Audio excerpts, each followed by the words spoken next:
The Boeing 757 was one of those rare airplanes that seemed to have everything: power, efficiency, and unmatched versatility.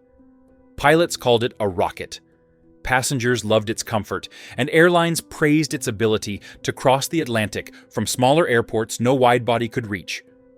Yet, despite all this, Boeing quietly ended production in 2004 and never built a true replacement. So, why did the 757 vanish, even as demand for its unique capabilities grew stronger than ever? Today, we uncover the story of how Boeing couldn't save the 757, and why this jet became an irreplaceable legend. In the late 1970s, Boeing faced a problem. The 727, once the backbone of short and medium-haul routes, was becoming outdated. Airlines wanted something more efficient, with lower fuel burn, longer range, and modern avionics. At the same time, rising fuel prices after the oil crisis pushed carriers to look for airplanes that could do more with less. Boeing's answer was the 757, a jet that would soon become a legend. Launched alongside the 767, the 757 was part of Boeing's plan to modernize its entire lineup. Where the 767 was designed for long-haul, wide-body missions, the 757 was tailored for shorter routes and high-demand markets that didn't need a wide-body aircraft. What made it special, however, was that Boeing gave it far more performance than anyone expected. The 757 entered service in 1983 with Eastern Airlines, and from the very beginning, it impressed. Equipped with powerful engines like the Rolls-Royce RB211 and Pratt & Whitney PW2000, the 757 had incredible climb performance. Pilots loved it so much they nicknamed it the Pocket Rocket. Unlike many narrow-bodies, it could take off from short runways, handle high-altitude airports, and still carry a full load across the Atlantic. Its efficiency was equally impressive. With a two-crew digital cockpit, shared with the 767, airlines saved money on training and operations. The aircraft's design allowed it to serve both dense domestic routes and thin international ones. This meant a 757 could fly from New York to Los Angeles one day and from Boston to Dublin the next. Passengers also appreciated the aircraft. Its cabin was quieter and more comfortable compared to older models like the 727, and it often felt like flying on a larger plane. For airlines in the US, the 757 became a workhorse, opening new routes and giving carriers flexibility they had never experienced before. By the mid-1980s, the 757 was in high demand across North America and Europe. Boeing had created something unique, a narrow body with the range and power of a wide body. But while the 757 quickly became a favorite for airlines and crews, its success would also become its curse. Boeing had built a plane so capable that replacing it later would become almost impossible.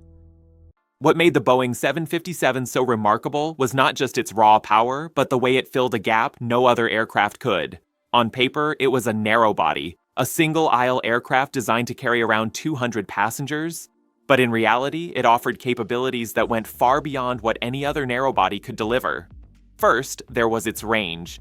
The 757-200 could fly over 3,900 nautical miles, which put transatlantic routes within easy reach. For many airlines, this was a game changer. Suddenly, smaller airports on the US East Coast could connect directly with European destinations without the need for wide bodies. Boston to Shannon, Newark to Glasgow, Philadelphia to Manchester. These kinds of routes became possible because of the 757. For airlines, it meant they could tap into markets that weren't big enough for a 747 or even a 767, but still profitable with the right aircraft. Second, the 757 excelled in performance under challenging conditions. Its powerful engines and strong wing design gave it unmatched takeoff capabilities. High-altitude airports like Denver or hot weather airports like Phoenix posed no challenge. The 757 could operate where other jets struggled, and that flexibility made it incredibly attractive to airlines with diverse route networks. Third, the common cockpit design shared with the Boeing 767 meant pilots could easily transition between the two aircraft. This Fleet commonality lowered training costs and gave airlines enormous scheduling flexibility. An airline could assign pilots to fly a 757 one day and a 767 the next, depending on demand. This was an efficiency Airbus had yet to match at the time. Passengers also noticed the difference. The 757 had a spacious feel for a narrow body, with powerful engines that allowed for quicker climbs and shorter travel times. For business travelers, this mattered. For leisure passengers, the quiet cabin and smoother ride added to the overall appeal. The aircraft's versatility quickly built its reputation.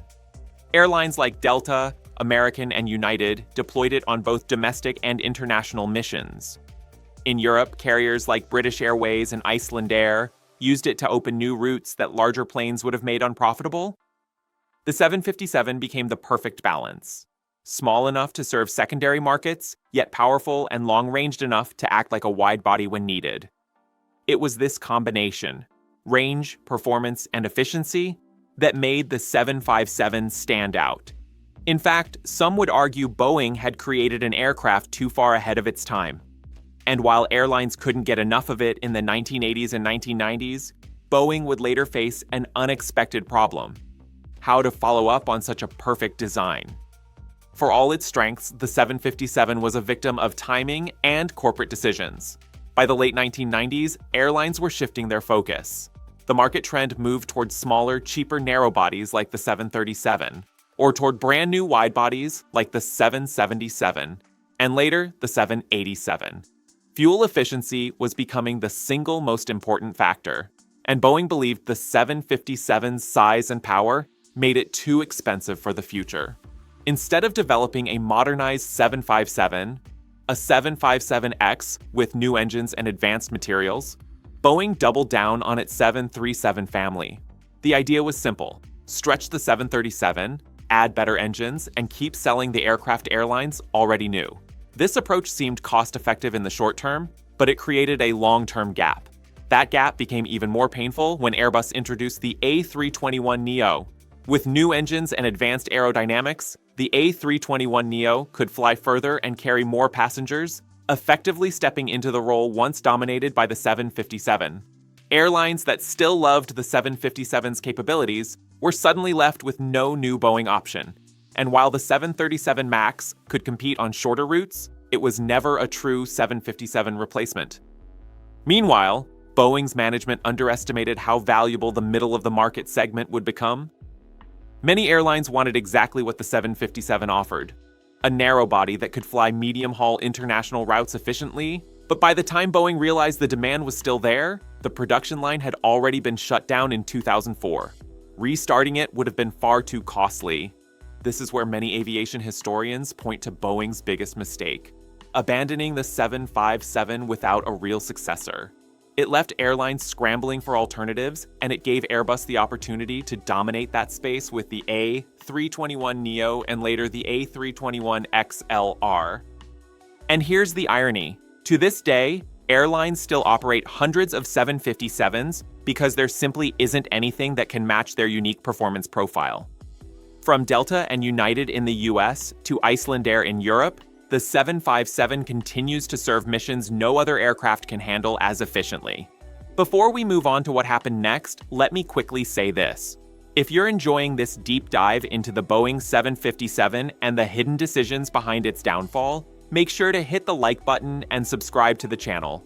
It helps us bring you more aviation stories that go beyond the headlines, and I promise, the next chapters are just as fascinating. After Boeing shut down the 757 production line in 2004, it didn't take long for airlines to realize something was missing.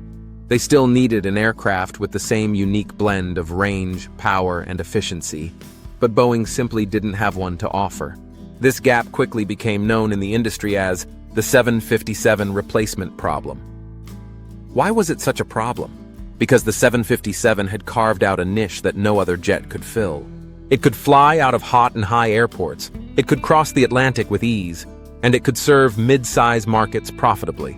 For airlines like Delta, United, and American, it was the perfect plane for routes that were too long for a 737, but didn't have the demand to justify a 767.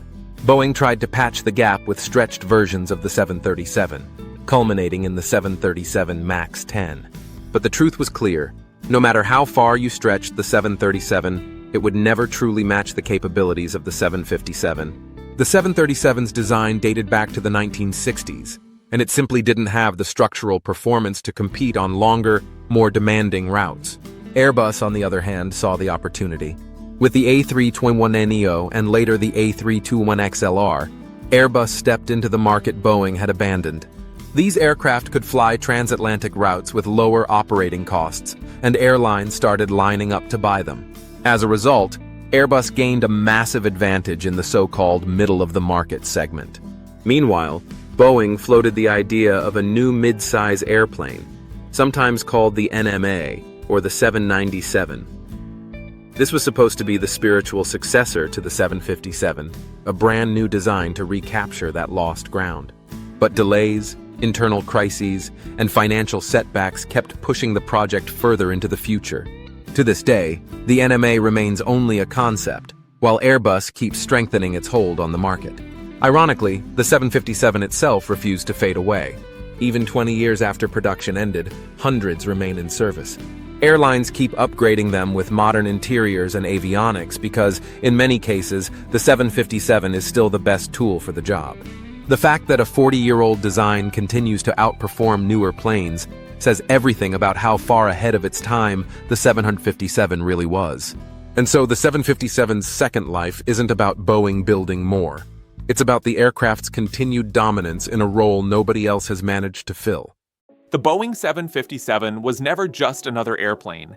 It was a machine that combined the efficiency of a narrow-body with the strength and range of a wide-body. It opened up new routes, gave airlines flexibility they had never known, and became a favorite for both pilots and passengers. Yet, despite its success, Boeing walked away, leaving a gap in the market that still hasn't been filled 2 decades later. Today, airlines continue to rely on aging 757s because no true replacement exists. The Airbus A321XLR has come close, but many pilots and operators will tell you it still doesn't quite match the raw performance and versatility of the 757. And Boeing, once the leader of this segment, has yet to present a clear answer. In many ways, the story of the 757 is about more than just an aircraft. It's about missed opportunities, bold design, and the challenges of predicting the future of aviation. So now we turn the question to you. Do you think Boeing should have saved the 757? Or was retiring it the right choice at the time? Let us know your thoughts in the comments below, and don't forget to subscribe for more stories like this.